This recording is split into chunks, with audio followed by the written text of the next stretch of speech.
हमारे जीवन में भी ना ऐसे कई घटनाएं होती हैं जब हमें चुनाव करना होता है। संसार को चुनोगे, जगत को चुनोगे या जगतपति को चुनोगे।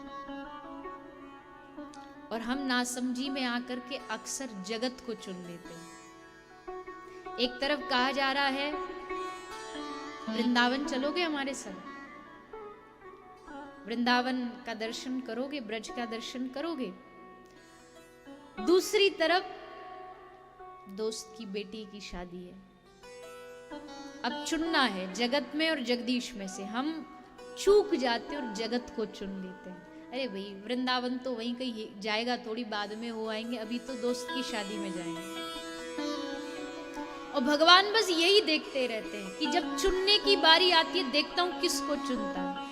और जो जगदीश को चुन ले, भगवान कहते हैं मैं वादा करता हूं लाख पहाड़ पर्वत आ जाएं दुखों के, लेकिन जिसने मुझे चुना है मैं उसको कभी गिरने नहीं दूंगा। पर शर्त है चुनाव उसका होना चाहिए। अर्जुन ने कृष्ण को चुना,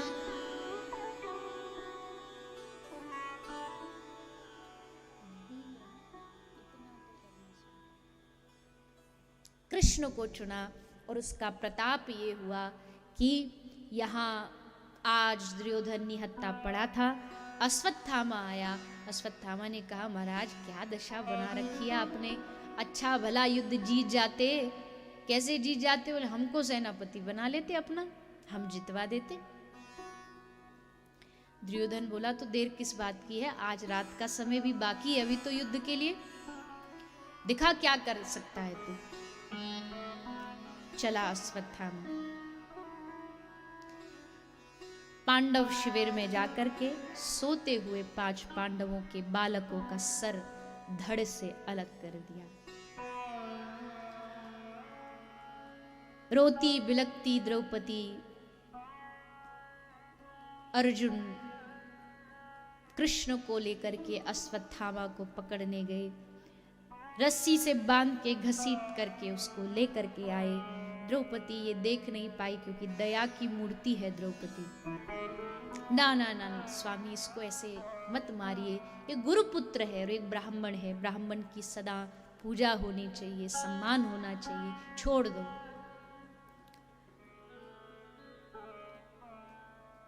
क्या कह रही है द्रौपदी, बच्चों के हत्यारे को छोड़ दूं जिसने निहत्थे सोते हुए बालकों को मारा।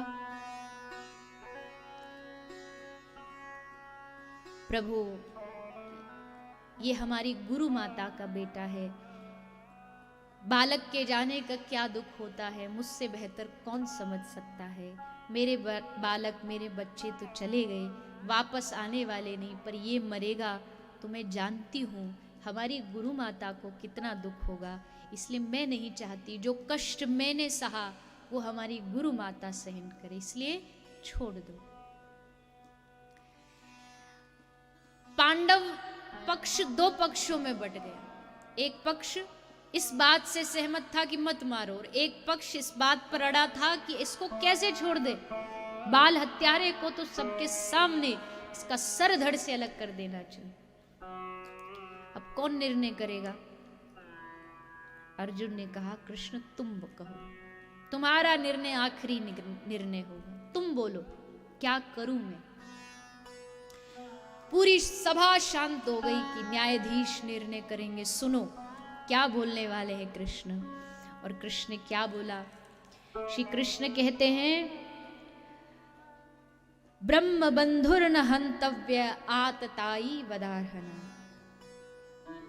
हे अर्जुन मैं कृष्ण तो ये मानता हूं कि एक ब्राह्मण को कभी भी मारना नहीं चाहिए, लेकिन एक बाल हत्यारे को कभी छोड़ना नहीं चाहिए। इसलिए काम करो अर्जुन, मार भी दो और छोड़ भी दो। अर्जुन बोला वाह प्रभु बड़ा अच्छा न्याय किया आपने, ये कैसा निर्णय हुआ। हम सोचे कि आप कोई अच्छा निर्णय देंगे जिससे हमारी उलझन सुलझ जाए, पर आपने तो उल्टा और ज्यादा उलझा दिया। ठाकुर जी बोले समझदार को इशारा काफी है। लगा अपनी बुद्धि, सोच, अर्जुन कृष्ण का सखा है, समझ गया भगवान कृष्ण क्या कह रहे। भगवान कृष्ण कहना चाहते भैया एक सम्मानीय आदमी का अपमान कर दो वही उसकी मौत है। जिस व्यक्ति का समाज में खूब सम्मान हो उसका अपमान कर देना ही उसकी मृत्यु है।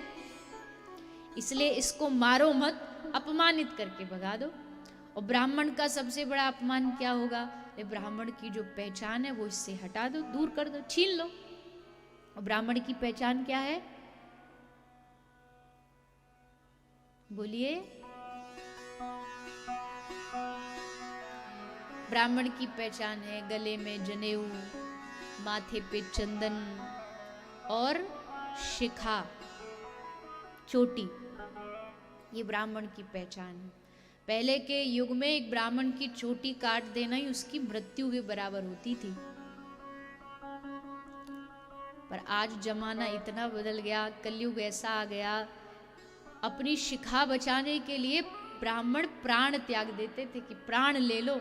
जब मुगल शासक आए प्राणों का बलिदान कर दिया, पर अपनी शिखा और अपनी जनेऊ नहीं जलने दिया, चोटी नहीं कटने दी। पर आज के युग में तो किसी मुगलों की जरूरत नहीं, खुद ही काट लेते। फैशन के चक्कर में आके बोले हम चोटी रखेंगे। आज के खासकर युवा बच्चे, ब्राह्मण परिवार में जन्म हुआ, भगवान ने ब्राह्मण बनाया, लेकिन उसके बाद भी कोई ब्राह्मण जैसे लक्षण नहीं रखते।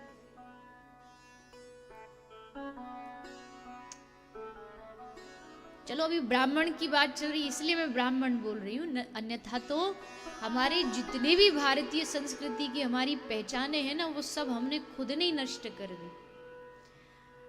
फैशन के नाम पर हम कुछ भी कर सकते हैं, पर भक्ति और धर्म के नाम पे बात आती है। आज हिंदू होके, सनातनी होके हमें माथे पे चंदन लगाने में शर्म आती है। माथे पे चंदन लगाएंगे, अरे लोग क्या कहेंगे, बाबा जी हो गया।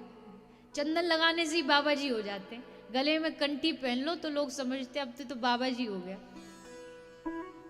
अरे ये पहचान है, ये लक्षण है कि हम भगवान के हैं, हमारा जीवन उनका है। ये माथे का चंदन यानी श्री ठाकुर जी के चरण हमारे मस्तिष्क पर हैं। किसी की काल की भी औकात नहीं कि आकर के हमें छू सके। ये माथे का चंदन इस बात का सूचक है कि हम भगवान के। ये गले का पट्टा है हमारी, ये गले की चेन बेल्ट है हमारी, ये इस बात की सूचक है कि हम भगवान के हैं।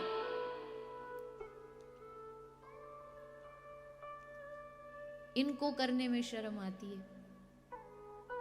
बिल्कुल नहीं।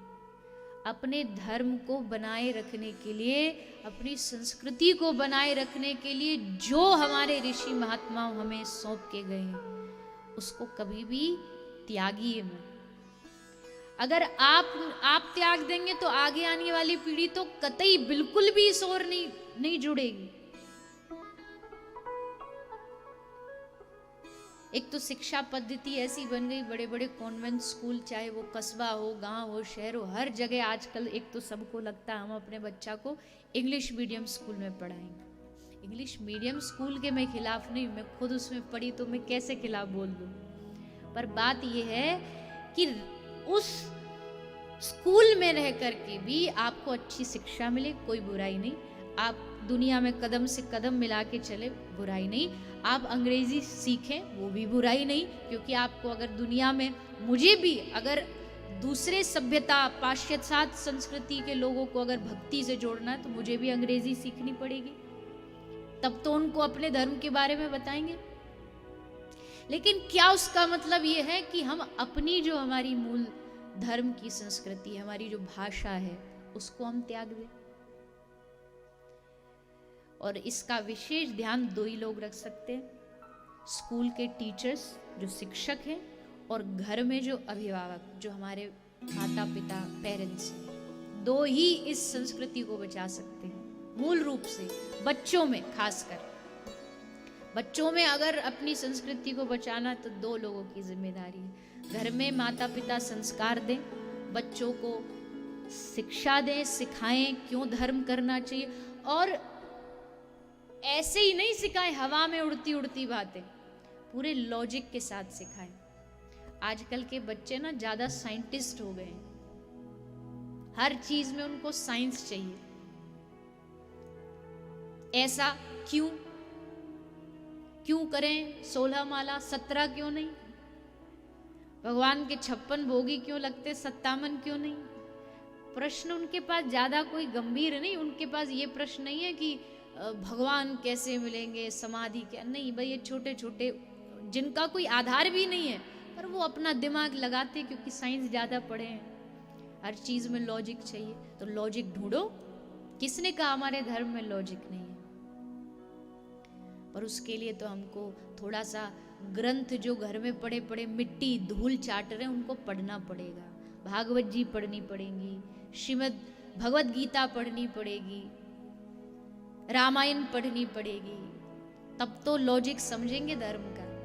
क्यों शिखा रखनी चाहिए, माथे पे चंदनी क्यों लगाया जाता है, मस्तिष्क पे चंदन लगाने के क्या क्या लाभ हैं, ये जब उनको सिखाएंगे, बताएंगे, तब बालक समझेंगे और मानेंगे भी। मुझे लगता है आजकल के बच्चे नास्तिक नहीं है, बस थोड़ा सा उनको जानना है कुछ चीजें, वो उत्तर आपके पास होना चाहिए। तो सबसे जो कथा सुन रहे हैं, यही निवेदन है, अपनी संस्कृति को बनाए रखें। गले में माला पहने, तुलसी पहने। कोई कह देता अरे हमको तो कहते हैं मैया माताएं नहीं पहनती, या विवाहित माताएं नहीं पहनती, या फलाना न जाने क्या क्या बात लोग बनाते हैं। अरे पहले उस बात को अपने ग्रंथों में तो ढूंढो, कहीं लिखी है कि नहीं, कहाँ लिखी है कि तुलसी की कंठी जो है विवाहित महिला नहीं पहन सकती। ऐसे यहाँ कहाँ सुनी बातों पे मत मानो, शास्त्र में पढ़ो। सबको तुलसी धारण करनी चाहिए क्योंकि ठाकुर जी को तुलसी बहुत प्रिय है। तुम कोहिनूर हीरा भी गले में पहन लो तो भी गारंटी नहीं है उद्धार होगा कि नहीं होगा, और ये तुम तुलसी पहन लो तो 100% गारंटी है कि उद्धार होगा ही होगा, क्योंकि तुलसी गले में पहन रखी है। ठाकुर जी को तुलसी देख करके प्रभु प्रसन्न हो जाते, हाँ हाँ ये मेरा आदमी है।